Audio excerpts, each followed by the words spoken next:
नमस्कार। Future and option course के इस 9th वीडियो में आपका स्वागत है। तो आज हम बात करेंगे ऑप्शंस के बारे में। डेरिवेटिव मार्केट में दो कॉन्ट्रैक्ट्स काफी ज्यादा पॉपुलर है, फ्यूचर कॉन्ट्रैक्ट और ऑप्शंस कॉन्ट्रैक्ट। फ्यूचर कॉन्ट्रैक्ट की तरह ही ऑप्शंस कॉन्ट्रैक्ट का इस्तेमाल आप हेजिंग के लिए कर सकते हो। चलो तो शुरुआत में देखते हैं कि ऑप्शन कॉन्ट्रैक्ट कैसे काम करता है। बेसिकली ऑप्शन कॉन्ट्रैक्ट एक इंश्योरेंस प्लान की तरह काम करता है। जैसे कि फॉर एग्जाम्पल हम इंश्योरेंस तभी निकालते हैं जब हमें लगता है कि उस चीज से रिलेटेड विपरीत कुछ हो सकता है। हालांकि कई सारे इंश्योरेंसेस आजकल कंपलसरी है, वो बात अलग है। हम हेल्थ इंश्योरेंस तब निकालते हैं जब हमें लगता है कि हमें हेल्थ से रिलेटेड कोई प्रॉब्लम हो सकती है। अगर हम हेल्थ इंश्योरेंस निकालते हैं और हमें हेल्थ से रिलेटेड प्रॉब्लम होती है तो उससे रिलेटेड खर्चे उस हेल्थ इंश्योरेंस के टर्म्स एंड कंडीशन के अनुसार कवर हो जाते हैं। यानी अगर आपको लगता है कि आपकी हेल्थ को कुछ हो सकता है तभी आप हेल्थ इंश्योरेंस निकालते हो, और अगर सही में आपको जैसा लगता है वैसा होता है, यानी आपको हेल्थ से रिलेटेड प्रॉब्लम होती है, तो वो इंश्योरेंस आपके हेल्थ से रिलेटेड एक्सपेंसेस कवर कर लेता है। लेकिन अगर जैसा आपने सोचा वैसा नहीं होता है तो ऐसी केस में आपने जो प्रीमियम पे किया है वो आपका वेस्ट हो जाएगा, यानी आपने पे किया हुआ प्रीमियम आपका लॉस रहेगा। तो इसी तरह ऑप्शन मार्केट में भी यही होता है।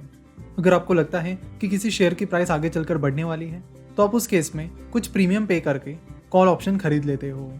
वही जब आपको लगता है कि किसी शेयर की प्राइस नीचे जा सकती है तो अगेन आप कुछ प्रीमियम पे करके पुट ऑप्शन खरीद लेते हो। नाउ लेट से आपको लगता है कि किसी शेयर की प्राइस बढ़ने वाली है और आप उसका कॉल ऑप्शन खरीद लेते हो। तो ऐसी केस में अगर शेयर प्राइस सही में बढ़ जाती है और आपने जितना प्रेडिक्ट किया था उस प्राइस पर जाकर पहुंचती है तो आपको फायदा मिलता है। लेकिन अगर ऐसा नहीं होता है या शेयर प्राइस नीचे चली जाती है तो फिर आपको नुकसान होगा और आपने पे किया हुआ जो प्रीमियम रहेगा वही आपका नुकसान होगा। तो आज के इस लेक्चर में हम कुछ थियोरेटिकल चीज़ों के बारे में बात करेंगे और अगले लेक्चर से हम प्रैक्टिकल चीज़ों के बारे में बात करेंगे। तो अभी हमने बात की कॉल ऑप्शन खरीदने के बारे में और पुट ऑप्शन खरीदने के बारे में। तो जो लोग कॉल ऑप्शन खरीदते हैं उन्हें कॉल होल्डर कहा जाता है, और जो लोग पुट ऑप्शन खरीदते हैं उन्हें पुट होल्डर कहा जाता है। वही जो लोग कॉल ऑप्शन बेचते हैं उन्हें कॉल राइटर कहा जाता है, और जो लोग पुट ऑप्शन बेचते हैं उन्हें पुट राइटर कहा जाता है। Don't worry about all this things. जैसे जैसे हम ऑप्शन सीखते चले जाएंगे वैसे वैसे सारी चीजें आपको क्लियर हो जाएगी। जैसे कि हमने फ्यूचर कॉन्ट्रैक्ट में देखा था कि एक महीने की फ्यूचर की आपको एक ही प्राइस मिलती है।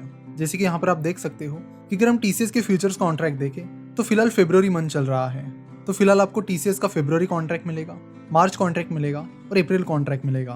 टीसीएस के फरवरी कॉन्ट्रैक्ट की प्राइस अलग रहेगी, मार्च कॉन्ट्रैक्ट की प्राइस अलग रहेगी और अप्रैल कॉन्ट्रैक्ट की प्राइस अलग रहेगी। तो फ्यूचर कॉन्ट्रैक्ट में आपको प्राइस सिलेक्शन के लिए कोई ऑप्शन नहीं मिलते हैं, यानी फ्यूचर कॉन्ट्रैक्ट की जो भी प्राइस चल रही है उस प्राइस पर ही आपको वो फ्यूचर कॉन्ट्रैक्ट खरीदना या बेचना होता है। आपको ज़्यादा ऑप्शंस नहीं मिलते हैं। लेकिन ऑप्शंस कॉन्ट्रैक्ट में आपको कई सारे ऑप्शंस मिलते हैं। टीसीएस की शेयर प्राइस आज 5 फरवरी 2020 को 2147 रुपीज़ चल रही है। तो अगर आप टीसीएस के कॉल या पुट ऑप्शंस के बारे में बात करेंगे तो यहाँ पर आपको कई सारी स्ट्राइक प्राइस मिलेगी। जैसे कि आप यहाँ पर देख सकते हो, आपको 1620 रुपये, 1640, 1660 रुपये, इस तरह 20-20 रुपये के गैप पर लगभग कई सारे ऑप्शंस मिल रहे हैं। यहाँ पर पी लिखा है, पी का मतलब होता है पुट ऑप्शन और सी का मतलब होता है कॉल ऑप्शन। यहाँ पर लिखा है NSE 27 Feb 20 1620 CE। NSE यानी स्टॉक एक्सचेंज कौन सा NSE या BSE है, उसके बाद उसकी एक्सपायरी डेट है 27 फरवरी 2020, 1620 उसकी स्ट्राइक प्राइस है और सी का मतलब है कि वो कॉल ऑप्शन कॉन्ट्रैक्ट है। तो यहाँ पर आपको ऑप्शन कॉन्ट्रैक्ट खरीदने या बेचने के लिए कई सारी स्ट्राइक प्राइसेस मिलती है, यानी आपको कई सारी चॉइसेस यहाँ पर मिलती है, जिसके बारे में हम आगे डिटेल में बात करेंगे।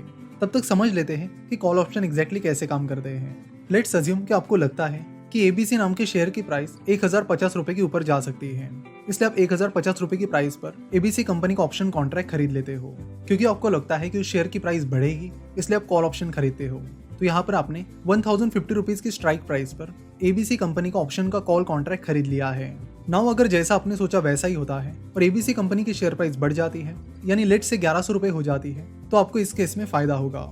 उस कॉल ऑप्शन की जो एक्सपायरी डेट है उस दिन अगर एबीसी कंपनी की शेयर प्राइस 1100 रुपए होती है तो इस केस में आपको फायदा होगा। आपको कितना फायदा होगा?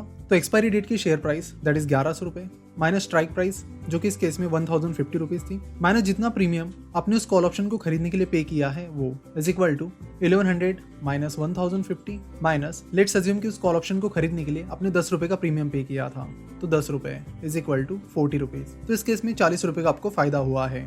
लेट्स अज्यूम कि ऐसा नहीं होता है, तो अगर वो शेयर प्राइस 1050 रुपए से कम ही होती है तो फिर जितना प्रीमियम आपने पे किया है, यानी जो 10 रुपए आपने पे किए हैं, वो आपका लॉस रहेगा। इसके अपोजिट पुट ऑप्शन काम करता है। लेट्स अज्यूम कि आपको लगता है कि एबीसी कंपनी की शेयर प्राइस 1050 रुपए से कम हो सकती है, इसलिए आप 1050 रुपए की प्राइस पर उसका पुट ऑप्शन खरीद लेते हो, जिसके लिए आप 10 रुपए का प्रीमियम पे करते हो। तो अगर एबीसी की शेयर प्राइस उसकी एक्सपायरी के दिन 1000 रुपए हो जाती है, तो उस केस में आपको स्ट्राइक प्राइस माइनस एक्सपायरी के दिन की शेयर प्राइस माइनस प्रीमियम इतना प्रॉफिट होगा, यानी 40 रुपए का प्रॉफिट होगा। अगर शेयर प्राइस 1050 के नीचे नहीं जाती है, तो जितना प्रीमियम आपने पे किया है उतना ही आपका लॉस होगा। तो पुल ऑप्शन और कॉल ऑप्शन कुछ इस तरह वर्क करते हैं। आशा करता हूं कि आपको ऑप्शन कॉन्ट्रैक्ट के बेसिक्स के बारे में अब समझ गया होगा। अगले लेक्चर में हम इसे और डिटेल में समझेंगे। वीडियो देखने के लिए और हमसे जुड़े रहने के लिए आपका बहुत बहुत धन्यवाद।